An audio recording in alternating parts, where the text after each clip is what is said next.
서로의 평강의 복을 기원하는 마음으로 샬롬 인사 나누시기 바랍니다. 샬롬, 샬롬. 우리 샬롬 교회의 첫 부흥사경에 오셔서 말씀을 증거해 주시는 우리 조근혜 목사님은 한국 예능교회를 담임하시고 한국 다리 놓는 사람들 선교기관이죠. 대표로 사역을 하고 계십니다. 시간 우리에게 은혜로운 말씀을 증거해 주셨는데, 오늘 이 시간에는 솔직함의 매력이라는 제목으로 말씀을 증거해 주시겠습니다. 우리 조건혜 목사님 나오실 때 큰 박수로 환영해 주시기 바랍니다.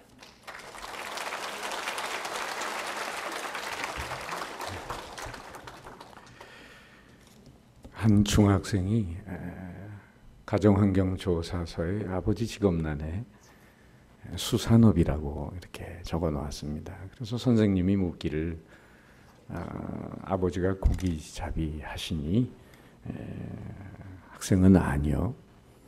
선생님이 그러면 원양어선 타시니 아니요.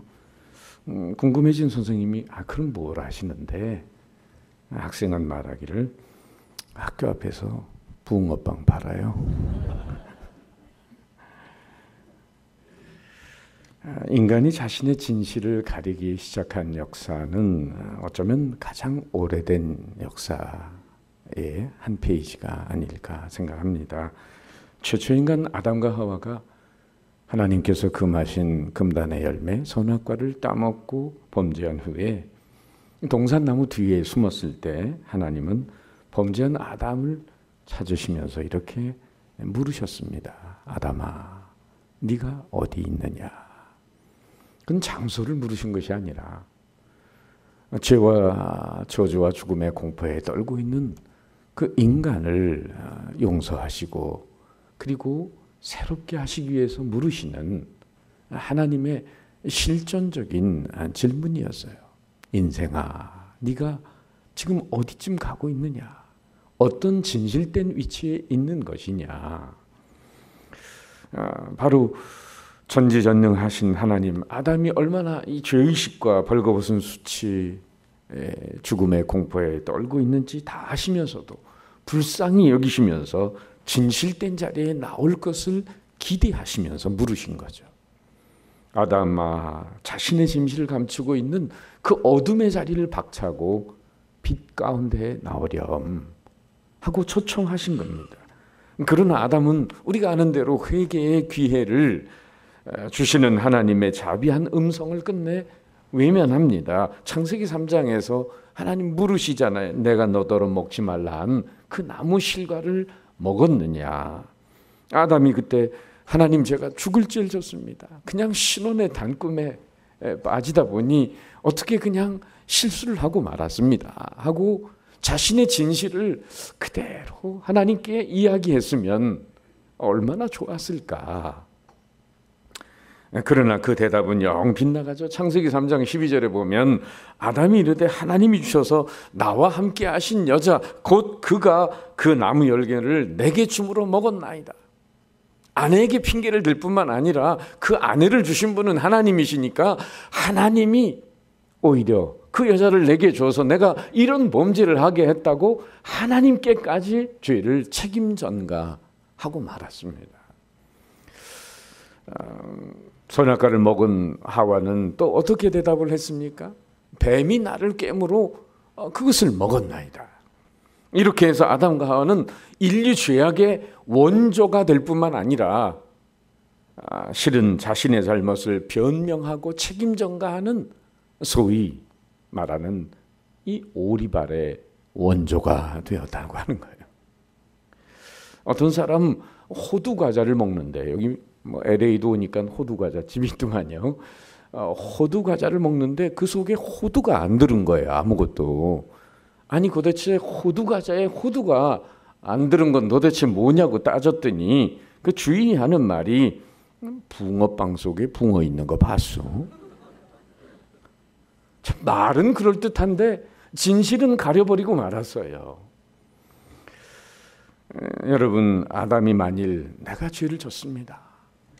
하와가 먹은 것도 제가 분명히 가르치지 못해서 그만 넘어가고 말았습니다. 말했더라면은 얼마나 좋았을까요? 인류의 역사는 달라졌을지 모릅니다. 결국 인류가 하나님과의 아름다운 소통이 깨어져 버리고 인간 사이에 또 그 소통도 깨어져 버린 이유는 에덴의 동쪽에서 이 죄의식, 허무, 죽음의 공포에 떨면서 살게 된 이유는 첫째는 죄 때문이고 둘째는 자기의 진실을 끝까지 가려버렸기 때문이 아니냐 하는 겁니다. 또한 인류 역사 속에서 이웃과의 소통이 깨어진 그 시발점은 어디에 있겠습니까? 역시 창세기 4장으로 넘어가면은 가인이 자기 동생 아벨을 죽이면서 최초의 살인자가 되죠. 하나님 다 아시면서 또 물으십니다. 가인아, 네 아우 아벨이 어디 있느냐? 하나님 그것을 몰라서 물으시는 것이 아니라 인간에게 진실된 회개를 요구하시면서 그 죄의 죽음의 공포에 떨고 있는 인생을 품어주시려고 하는 사랑의 질문이었어요. 그런데 가인의 대답은 뭐예요? 창세기 4장 9절에 보면 내가 내 동생을 지키는 자입니까? 얼마나 천연덕스럽게 가증한 대답을 하는지요. 이 모습에서 우리는 뭘 발견합니까? 바로 이웃과의 아름다운 소통이 끊어진 근본적인 이유 역시 첫째는 인간의 죄 때문이고 둘째는 바로 그 자신의 진실을 다 알고 물으시는 전능하신 하나님 앞에 참된 회개의 고백을 하지 않았기 때문이라는 것입니다. 궁극적으로 하나님과 이웃과의 진정한 소통의 역사가 이루어지기 위해서 예수님은 이 땅에 오셔야만 했습니다. 십자가에 달려 바로 화목제물이 되시면서 하나님과 우리와의 진정한 소통, 이웃과의 진정한 소통의 역사를 이루신 분은 하나님의 아들 예수님이셨습니다. 바로 사도 바울은 그것을 이렇게 표현하죠. 에베소서 2장 14절에 보면 그는 우리의 화평이신지라 둘로 하나를 만드사 원수된 것 중간에 막힌 담을 허시고 자기 육체로 허시고. 그럼에도 불구하고 오늘 살아가는 현대인들의 삶은 어떻습니까? 삶의 자리에서 아름다운 소통의 역사가 이루어지고 있나요? 아니면 더욱 단절이 심해지고 사람과 사람 사이에 벽이 높아만 가는 것은 아닌지 말이에요. 어느 외국 성당에서 특별히 신부님이 여러 분 계신데 그 신부님에게만 유독 고해성사를 하는 성도들이 많았답니다. 왜 저 신부님에게만 가서 고해성사를 주로 하나 하고 나중에 이유를 알아보니까 글쎄 그 신부님이 귀가 잡수신 분이라네요. 아무에게조차 자기의 죄를 고백하기를 꺼려하는 현대인의 모습을 풍자한 거죠. 문명이 발달할수록 부부 간에, 부모, 자녀 간에, 형제 간에, 이웃 간에, 성도 간에 아름다운 소통이 이루어지기보다는 오히려 소통이 단절되고 그 벽이 높아만 가고 있습니다. 이유가 도대체 뭘까? 창세기 3장과 창세기 4장에서 본 그런 결과로 보면 첫째는 죄의 문제요, 둘째는 솔직하고 진실되게 그 죄의 나약함을 고백하면서 이 죄의 거짓되고 위선된 양심을 현대판 이 무화과 나무에 핀 구제와 선행과 인간이 만든 종교로 가리면서 살고 있는 것은 아닌가 하는 것입니다. 창세기 2장에 보면 하나님이 가정을 창조하시면서 부부간에 서로 어떤 축복이 있느냐 하면은 이런 말씀하시죠. 창세기 2장 25절에 보면 서로 벌거벗었으나 부끄러워하지 아니하더라. 저는 단지 이것이 육체적인 면만을 의미하는 말씀이 아니라고 봅니다. 서로 벌거벗었으나 부끄러워하지 아니하노라. 즉 말하자면 이것은 부부간에 진정으로 비밀이 없는 솔직함과 진실이 넘치는 관계를 의미한다고 보는 것이죠. 신혼부부 예비교육을 하면서 제가 그런 얘기를 합니다. 두 사람 사이에 서로 베일이 없어야 된다. 가리는 게 없어야 된다. 부부간에는 무엇이든지 막힘이 없는 진실된 소통이 이루어져야 한다. 행복은 커뮤니케이션에 있는 것이다 라고 누누이 강조해서 가르쳐 줍니다. 그리고 핸드폰이나 컴퓨터로 주고받는 이메일 비밀번호도 서로 부부간에 알 정도가 돼야 한다 라고 말합니다. 이메일 비밀번호를 제 아내는 다 알아요. 제 거를요. 그리고 수시로 제 이메일에 들어와서 볼 수 있습니다. 그리고는 제가 좀 보기 민망한 것을 제 아내가 미리 지워줍니다. 이런 거 있잖아요. 오빠 나 외로워. 함께 자면 안 돼요? 뭐 이런 이상한 제목의 메일들, 이런 거 뭐 제가 열어보기 전에 제 아내가 들어와서 다 싹싹 지워주는 거예요. 여러분, 가정과 일터에서 정말 진실되고 아름다운 솔직한 소통이 가족 간에, 이웃 간에 잘 이루어지고 있습니까? 아니면 지극히 일상적이고 피상적인 대화만이 공허하게 메아리 치고 있는 것입니까? 알고 보면 사람의 행복은 소유의 넉넉함에 있는 게 아니라 관계성에 있어요. 생각해 보세요. 무인도에 정말 금덩어리가 산더미처럼 쌓여 있다. 근데 조건은 혼자 가서 살아야 된다. 근데 어떤 반대쪽에 있는 섬은 먹을 게 별로 많지는 않고 그냥 살 수는 있는데 거기는 더불어 살 수가 있다. 여러분은 어디를 택하실래요? 그렇죠. 혼자 가서 아무리 먹을 게 많고 아무리 금덩이가 쌓여 있어도 혼자 사는 섬에 가서 사는 것보다 나눔이 있는, 좀 왜소하고 부족해도 나눔이 있는 거기에 참된 행복이 있음을 상식적으로 우리가 판단하잖아요. 그럼에도 불구하고 사람들이 소유를 위해서 관계를 깨트리는, 성취를 위해서 관계를 깨트리는 어처구니 없는 일을 하면서 살아가는 넌센스가 있는 거예요. 여러분, 행복은 소유의 넉넉함이 아니라 관계성에 있고 나눔에 있고 진정한 소통에 있다는 것 잊지 말아야 합니다. 그 관계성 또한 막힘이 없는 진실되고 솔직한 대화와 나눔 속에 있는 것 아니겠어요? 싱글과 더블의 차이를 아시나요? 싱글과 더블의 차이를 누가 그러대요? 야구장에 가면은 이 더블 연애하는 사람들은 저 외야에 나가서 둘이서 앉아서 손잡고 소곤소곤 얘기하고 있다는 거예요. 그런데 이 싱글 혼자 있는 사람은 치어리더 걸 밑에서 치마 밑에 앉아 있다는 거예요. 또 싱글이 좋아하는 노래는, 더블이 좋아하는 노래는, 어린이 프로는 우리는 뽀뽀뽀 친구. 근데 싱글이 좋아하는 어린이 프로는 혼자서도 잘해요.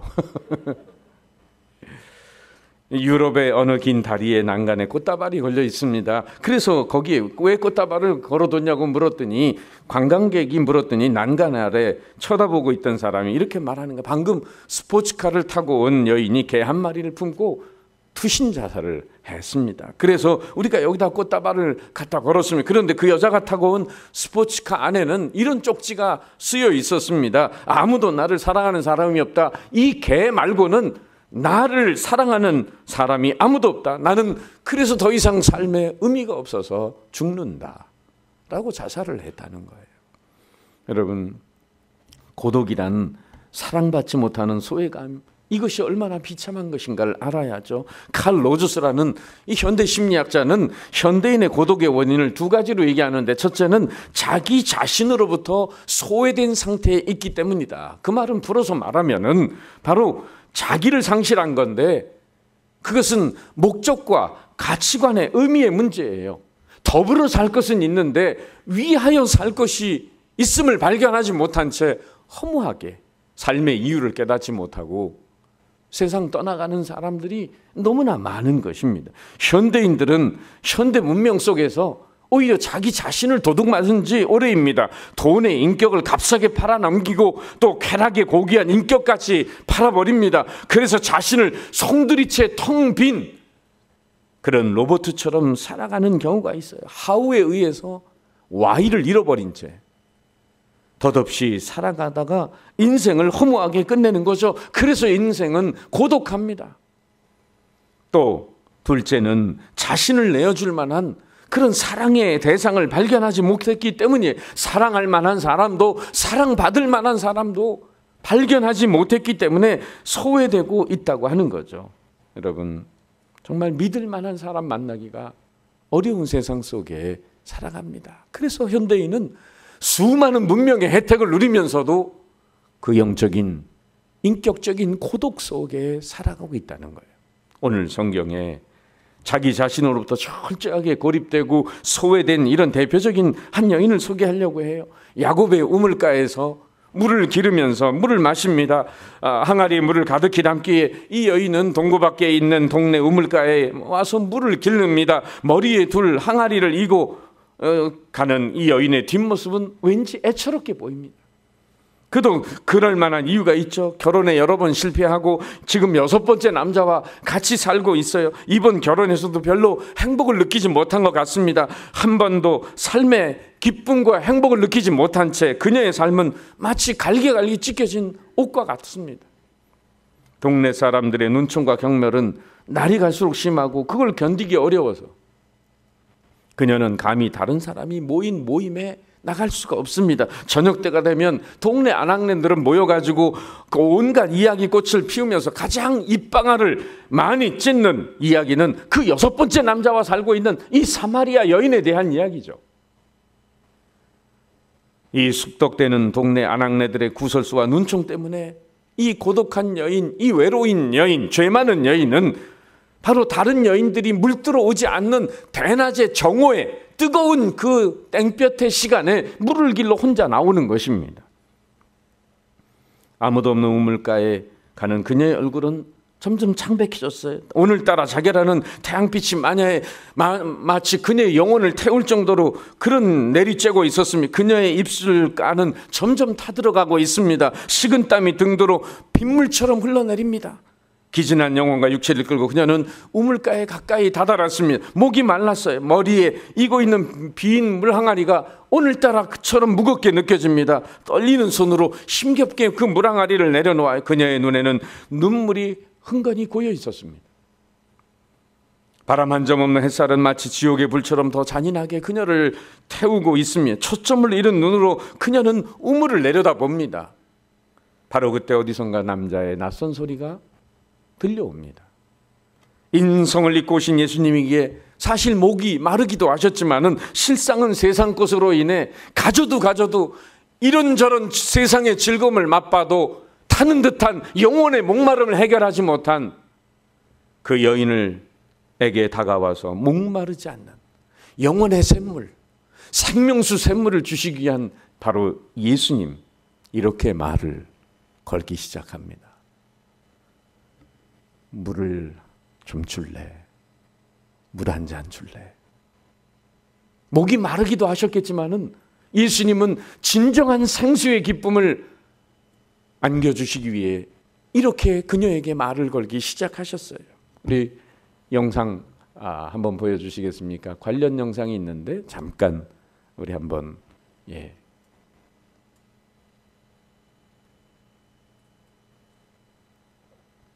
소리도 좀 키워주시죠. A Samaritan woman came to draw some water.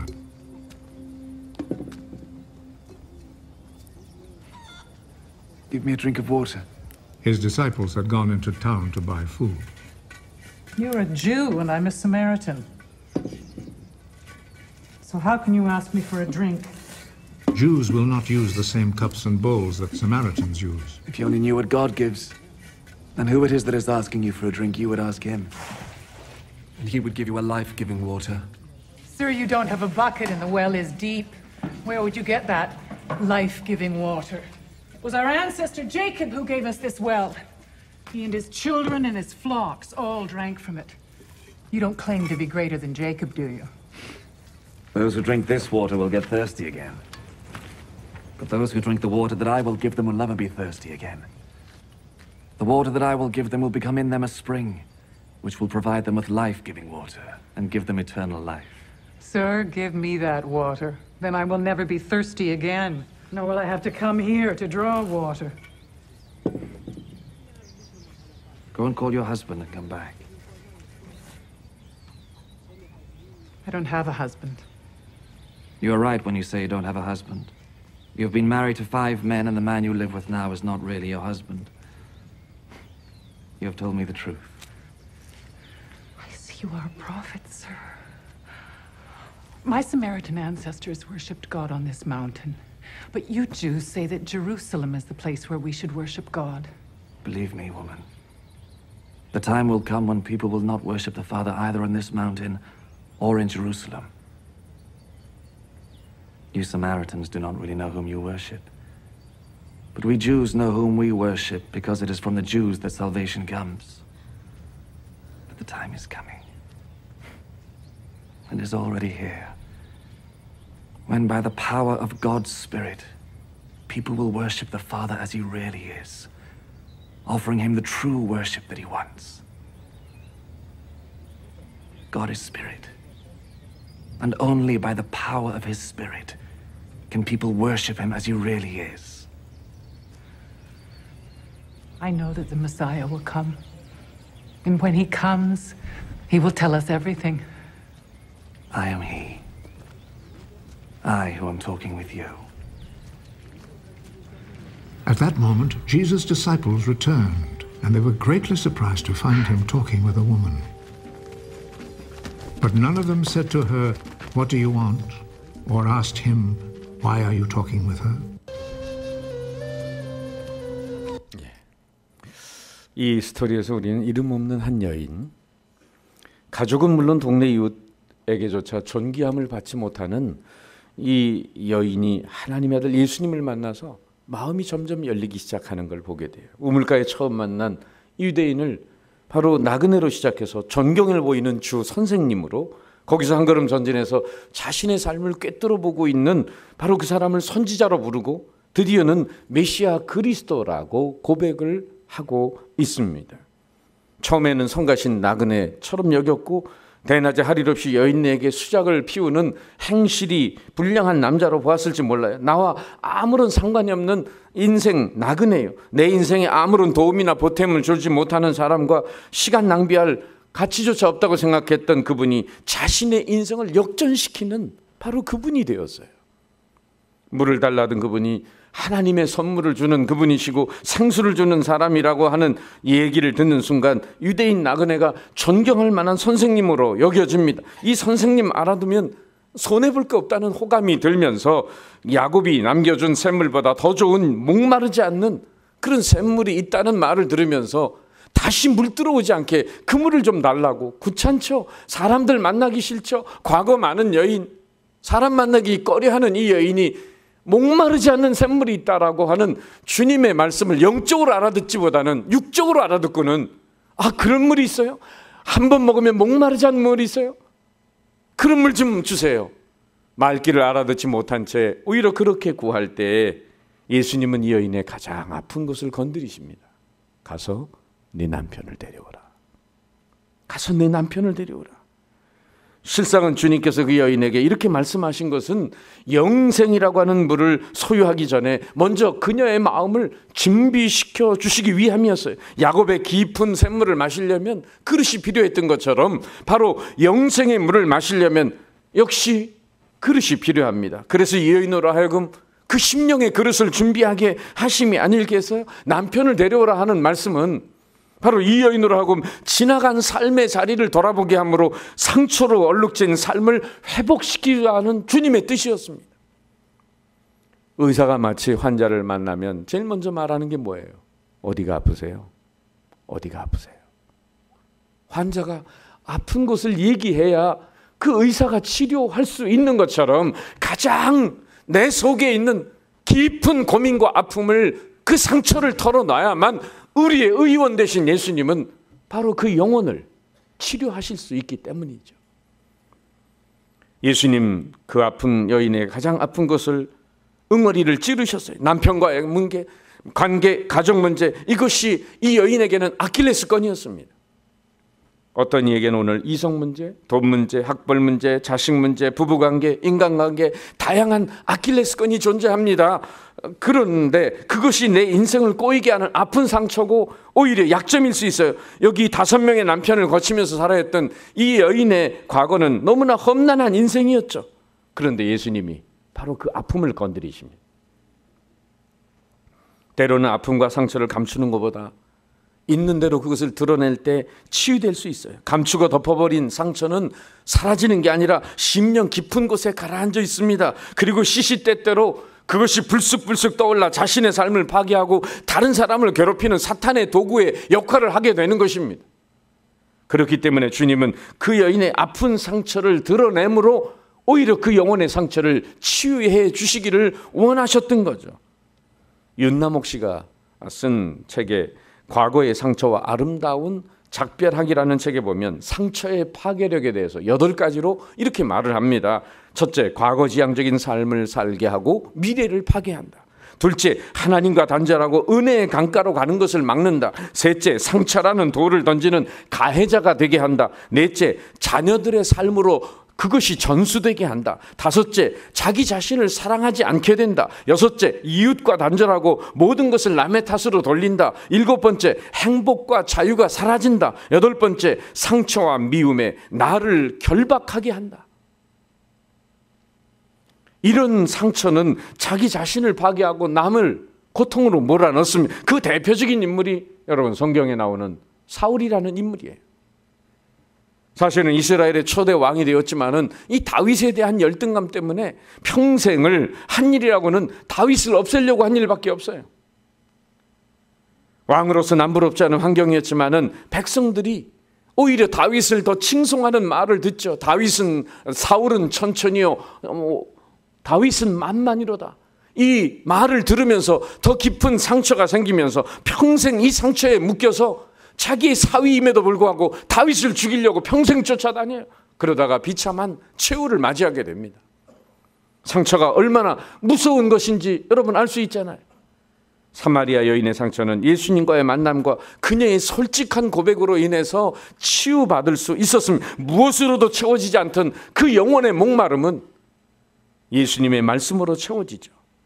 여러분 성경에 이 여인이 왜 남편을 여러 번 바꿔야 했는지 자세한 이유를 말하지 않습니다.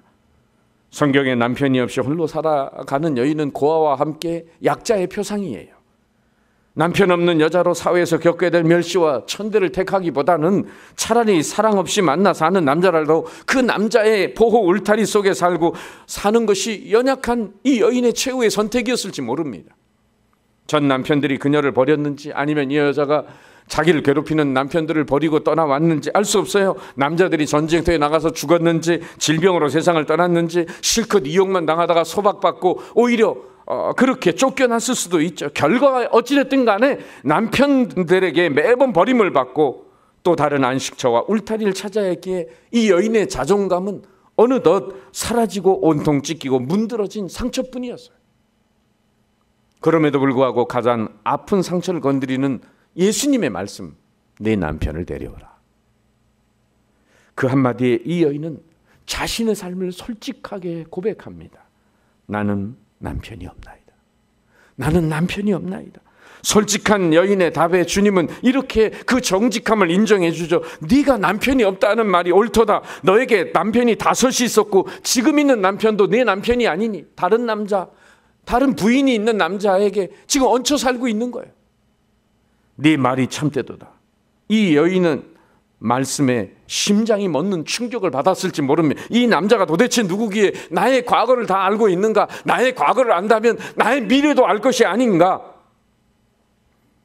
그야말로 사마리아 여인은 우물가의 밀실 독방에서 주님과 1대1로 나눈 고백의 시간입니다. 이 여인의 과거가 어땠을까 호기심으로 가득한 제자들에게 둘러싸인 자리에서 가슴 아픈 과거를 공개하도록 분위기를 유도하거나 자백을 강요하지 않으셨습니다. 우물가라는 조용한 상담실에서 단둘이 만나주시고 그 아픔을 들어주시고 그 죄를 씻어주셨어요. 이런 점에서 우리 주님은 최고의 상담가요, 지혜와 은혜가 충만한 치료자이셨습니다. 나를 새롭게 하기 원하시는 주님은 먼저 나에게 감추어진 깊은 상처를 세상 최고의 의사이신 예수님에게 드러내보기를 원하십니다. 꼭 사람들에게 내 상처를 공개적으로 드러내야만 하는 것이 아니에요. 언젠가 그런 순간이 올 것입니다. 우리가 하나님 앞에 가게 되면 그 마지막 날에 하나님의 심판대 앞에서 우리가 살아온 모든 것을 우리가 직고하고 고백할 날이 옵니다. 그때는 회개의 기회가 아니라 지나온 삶에 대한 상과 벌의 심판의 시간이죠. 그러므로 그 심판의 자리가 주어지기 전에 오늘 우리에게 주시는 기회로 나의 죄를 고백하고 내게 새 삶을 갖게 되는 것이 회개라는 시간을 통해서 주어지는 선물입니다. 여러분, 나 홀로 주님과 만나는 시간, 그 자리에서 이루어지는 고백은 진실된 회개가 돼요. 그리고 용서함을 받은 나는 주의 은혜로 자유를 얻어 더 이상 지난날에 이 죄의 세력과 죄책감에 얽매이지 않아요. 죽을 사람처럼 고통하며 두려움에 살지 않고 주 안에서 기쁨으로 살게 됩니다. 주 안에서 누리는 자유와 기쁨이 있기 때문에 지난날의 나의 부끄러운 삶을 돌아보며 사람들에게 치유받은 자신을 드러내며 얘기하는 것은 결코 자기를 올감하는 족쇄가 아니에요. 그것은 간증입니다. 여러분, 샬롬 교회에서 정말 놀라운 간증들이 수도 없이 쏟아지기를 주의 이름으로 축원합니다. 저도 돌아가면 목회하면서 우리 성도들이 삶의 자리에서 큰 것이 아니라도 작은 것이라도 하나님이 만져주시고 다루어 주신 부분들을 주일날마다 짧은 5분 간증이라도 하게 하려고 해요. 하나님이 치유해 주신 것. 이 여인의 변화된 모습을 보세요. 마침내 사마리아 여인은 자신 옆에 서 계신 분이 그토록 기다리던 메시아 그리스도인심을 깨닫고는 더 이상 자신의 과거를 감추지 않고 물동이를 버려두고 오히려 동네 사람들에게 달려가서 내가 그리스도를 만났다, 나의 모든 것을 아시는 그분을 만났다고 고백하고 전도합니다. 여러분, 이 여인은 사람 만나기 꺼리면서 자신의 과거의 상처를 숨기면서 가장 뜨거운 정오의 대낮에 홀로 고독하게 물들어 온 여인이었어요. 그런데 이 예수님을 만나서 가장 깊은 곳의 아픔을 드러내고 그 상처를 치유받고는 자유와 기쁨을 가지고 동네 사람들에게 뛰어들어가서 그리스도를 만났다, 내 이전의 모든 걸 알고 계신 그분이 나를 만나 주셨다. 그녀는 예수님 만난 후에 영어 단어로 4가지 C를 체험합니다. 첫째, 그녀가 체험한 것은 confession, 죄의 고백입니다. 둘째는 바로 conversion, 거듭남입니다. 예수님 만나서 거듭남을 체험하죠. 셋째는 그녀가 체험한 것은 change, 변화된 삶입니다. 옛 생활을 청산하고 새롭게 변화를 받습니다. 넷째, 그녀가 체험한 것은 calm, 그리스도를 만난 감격을 전하는 전도의 사명자로 탈바꿈됩니다. 한동안 유행한 세속 유머 가운데 어느 날 변한 여자라는 유머가 있는데 이 유머에 딱 들어맞는 변신이 바로 이 사마리아 여인과 같습니다. 들어보세요. 어느 날 변한 여자, 여우 같은 여자에서 여유 있는 여자로, 화난 여자에서 환한 여자로, 따지는 여자에서 따뜻한 여자로, 착각하는 여자에서 자각하는 여자로, 새끼 있는 여자에서 색깔 있는 여자로, 밝히는 여자에서 밝은 여자로, 남들에게 애매기는 여자에서 애태우는 여자로, 답답한 여자에서 답을 아는 여자로, 빛이 많던 여자에서 빛을 발하는 여자로. 할렐루야.